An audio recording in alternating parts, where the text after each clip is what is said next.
दोस्तों नमस्कार, बहुत स्वागत है आपका चौकस भारत में। मैं आपका दोस्त ब्रजेंद्र। आज बाबा चौहरमल का जन्म दिवस है और इसी जयंती पर लोग मोकामा में पहुंच रहे हैं। दरअसल इस जयंती को लेकर कई दल वाले जो हैं अपने अपने स्तर से श्रद्धा सुमन अर्पित करते हैं और श्रद्धा झलकाते हैं, लेकिन स्वर्गीय रामविलास पासवान इस पूजा के लिए यानी इस आयोजन के लिए तन मन धन अपना न्योछावर कर रखे थे।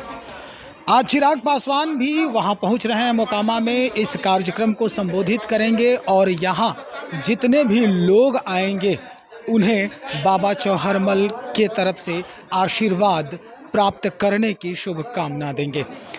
चलिए हम भी मोकामा चल रहे हैं, लेकिन उससे पहले चिराग पासवान जी से हमारी बातचीत होती है और उस बातचीत के दौरान कई सवाल जहन में पहले से ही उठ रहे थे और इन सवालों को जब चिराग पासवान जी के सामने रखा गया तो जवाब कैसे दे रहे हैं, पहले उन जवाबों को सुनिए। से हटाने के लिए सदन में लगातार हंगामा हो रहा है और विपक्ष के नेता रिकॉर्डिंग व्यवस्था के बारे में क्या कहिएगा सदन जनता के हितों की रक्षा के लिए है। सदन में इस तरीके से हंगामा करना, और इसके लिए मैं दोनों पक्ष को मैं जिम्मेदार मानूंगा, सत्ता पक्ष हो विपक्ष हो। आप सदन में जाते हैं जनप्रतिनिधि बनकर, वहाँ पर जाकर जनता से जुड़े सवालों को उठाना, उसका समाधान ढूंढना आपका प्रयास होना चाहिए, ना कि सदन में हंगामा करना। जिस तरीके से पूरा विधानसभा का सत्र हंगामे की देन चढ़ गया है, इससे किसका भला हुआ? ना जनता का भला हुआ, ना राजनीतिक दलों को कोई लाभ मिला। ऐसे में चर्चा के लिए जो जगह बनी है वहाँ पे सिर्फ और सिर्फ चर्चा ही होनी चाहिए। जो भीम शक्ति है उस पर भी कब्जा करने की होड़ लगी हुई है। 6% कहा जा रहा है कि उसमें आप अपने खेमे में रखे हुए हैं, बाकी 10% पर भी जो है नजर गड़ी हुई है। कैसे इसको देखेंगे चुनाव के दौरान? भाई इस दृष्टि से वही देखते हैं जो जातीयता की सोच रखते हैं। मैं तो 13 करोड़ बिहारियों की बात करता हूँ भाई।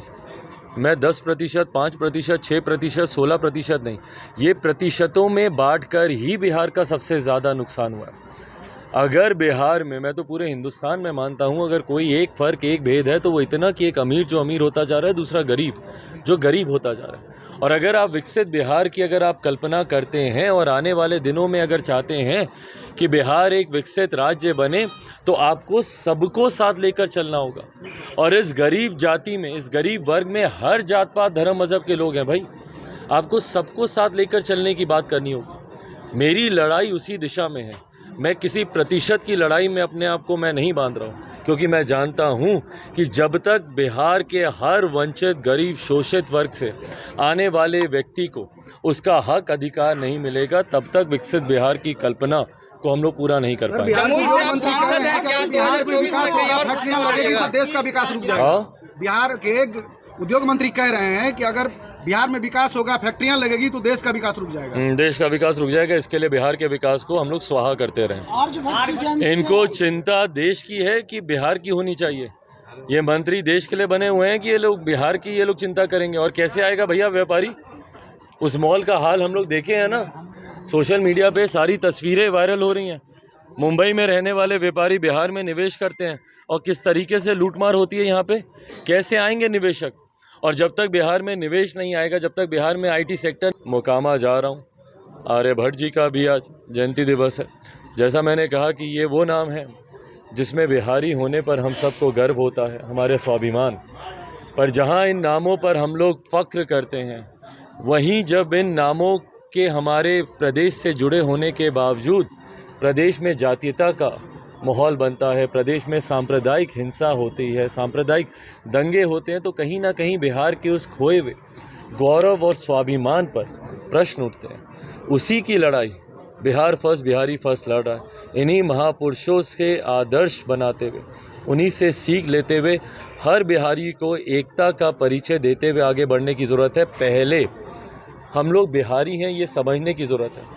किसी महापुरुष को हम लोगों ने जाति में बांधने का हम लोगों ने काम नहीं किया कि फलाना जाति के थे तो ये उस जाति के थे, ये उस धर्म के थे।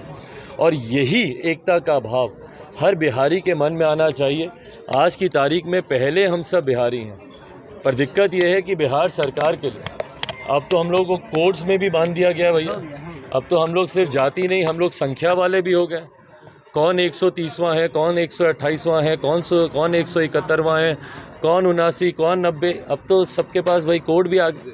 ये बांटने की राजनीति से उठने की जरूरत है। आप अभी वर्तमान में जमुई से सांसद हैं, क्या 2024 में कहीं और से भी चुनाव लड़ने वाले हैं क्या? भाई जमुई मेरी कर्म भूमि रही है और अपनी कर्म भूमि के प्रति मेरा एक उत्तरदायित्व है जिसको यकीनन मैं निभाऊंगा। कहीं और का आपने जिक्र किया, हाजीपुर वो मेरे पिता की कर्म भूमि रही है। हाजीपुर को मेरे नेता, मेरे पिता ने अपनी माँ का दर्जा दिया था। यकीनन मेरे पिता की गैर मौजूदगी के बाद मैं हाजीपुर और हाजीपुर के लोगों को भी अकेला नहीं छोड़ सकता हूँ। चुनाव कहाँ से लड़ा जाएगा ये पार्टी चुनाव के समीप आने पर ही फैसला लेगी। धन्यवाद। मैं तमाम जितने भी जीते हुए MLCs हैं तमाम उनको बधाई देता हूं और MLC का चुनाव एक अलग परिप्रेक्ष्य में लड़े जाने वाला ये चुनाव है। जितने भी साथी जीते हैं उन सबको बधाई। लोग कहते हैं कि युवा नेता चिराग पासवान और तेजस्वी यादव को समझते हैं, लेकिन तेजस्वी यादव तो विपक्ष में थे तो याद रहता था हर जगह जाने के लिए, लेकिन पक्ष में आते ही वो भूल गए। क्या चिराग पासवान वहाँ पहुँचेंगे? मैं पहुंचने से ज़्यादा वहाँ पे पहले शांति कायम करना ज़रूरी है। ये प्रयास ज़रूर होना चाहिए। मैं बिहार शरीफ तो अभी 2 दिन पहले भी मैं गया था, पर जहाँ पे भी आप जाइए मकसद राजनीति करना नहीं होना चाहिए और ये जिम्मेदारी का एहसास तमाम उन विकास होगा, फैक्ट्रियां लगेगी तो देश का विकास रुक जाएगा। बिहार के उद्योग मंत्री कह रहे हैं कि अगर बिहार में विकास होगा, फैक्ट्रियां लगेगी तो देश का विकास रुक जाएगा। देश का विकास रुक जाएगा। इसके लिए बिहार के विकास को हम लोग स्वाहा करते रहें। इनको चिंता देश की है कि बिहार की होनी चाहिए। ये मंत्री देश के लिए बने हुए हैं कि ये लोग बिहार की ये लोग चिंता करेंगे। और कैसे आएगा भैया व्यापारी? उस मॉल का हाल हम लोग देखे हैं ना, सोशल मीडिया पे सारी तस्वीरें वायरल हो रही हैं। मुंबई में रहने वाले व्यापारी बिहार में निवेश करते हैं और किस तरीके से लूटमार होती है यहाँ पे। कैसे आएंगे निवेशक? और जब तक बिहार में निवेश नहीं आएगा, जब तक बिहार में IT सेक्टर नहीं खुलेगा, जब तक इंडस्ट्रियलाइजेशन नहीं आएगा, कैसे बिहार में राजस्व बढ़ेगा? कैसे प्रति व्यक्ति आय को हम लोग बढ़ाने की बात करेंगे? सोच ही नहीं है इन लोगों के पास। हकीकत ये है कि मुख्यमंत्री नीतीश कुमार जी के पास बिहार को विकसित राज्य बनाने का विजन ही नहीं है। आर्यभट्ट जयंती और चौहरमल जयंती एक बेहद ही आज शुभ दिन है और लगातार इस पर हर सियासत के लोग इस पर कहते हैं। ये आर्यभट्ट और चौहरमल जयंती पे क्या कहेंगे आप? सबसे पहले तो मैं वीर बाबा चौहरमल जो हम सब के आराध्य हैं, आज मोकामा में हर साल की तरह मोकामा के चाराडी में उनकी एक भव्य जयंती का कार्यक्रम 3 दिवसीय मेले का आयोजन वहाँ पे किया जाता है। वहीं के लिए ही अभी हम जा रहे हैं।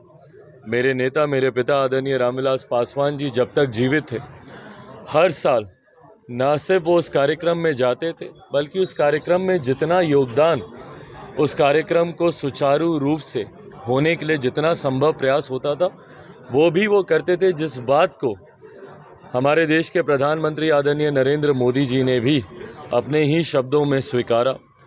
उनको मैंने इस कार्यक्रम की जानकारी दी थी कि कैसे हर साल ये कार्यक्रम मनाया जाता है और बाबा वीर चौहरमल का क्या योगदान और उनकी क्या अहमियत है हम लोगों के लिए।